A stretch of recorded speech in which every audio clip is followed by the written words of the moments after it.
আপনি কি করেন? হ্যাঁ, হেল্পারি করেন? তা আপনার এই অবস্থা কেন? হ্যাঁ, স্ট্রোক করছেন?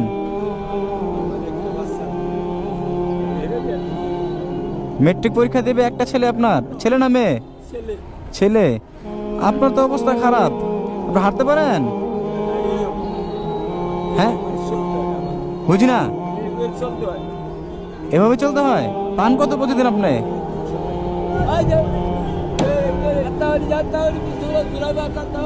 ওনার অবস্থা দেখছো?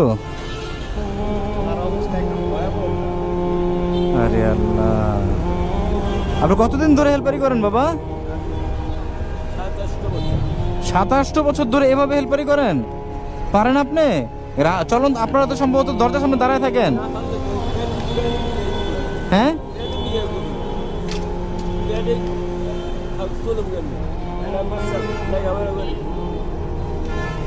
একটা ছেলে লেখাপড়া করে? বাচ্চা ছেলে না মেয়ে? ছেলে। আর কে কে আছে আপনার ফ্যামিলিতে? আপনারা তিনজন। কে কে? ছেলে, ছেলের মা আর আপনি। এই 200-300 টাকাতে আপনার হয়? হ্যাঁ, আপনি অন্য কোনো কাজ করতে পারেন না বাবা? কোনো কাজে নেয় না? তো হেল্পারি করে আপনার কষ্ট হয়ে যায় না? চলন্ত গাড়িতে আপনার দাঁড়িয়ে থাকেন না?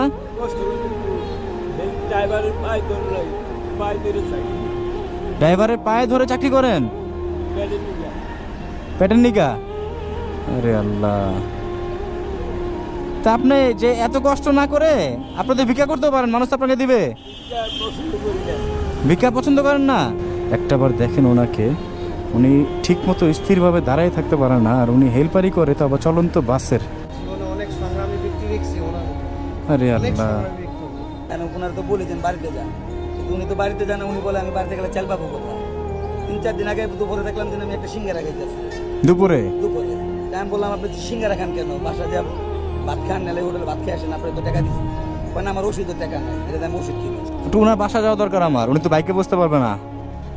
এখন আমার তো যাত্রী না যেতে হবে না ঢাকা।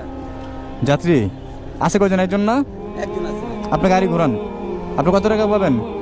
ঘুরালে আমার তো খরচের টাকা কত, আমার তেলের টাকা লাগবে। আচ্ছা, ওটা আমি বুঝতে পারবো, চলেন। আপনার যাত্রী তেল সব আমি বুঝবো। বাবা একটু ওঠেন তো আপনি, টাকাটা আপনি রাখেন ভাইজান। হ্যাঁ, আপনার আজকে থেকে আর হেল্পারি করতে হবে না।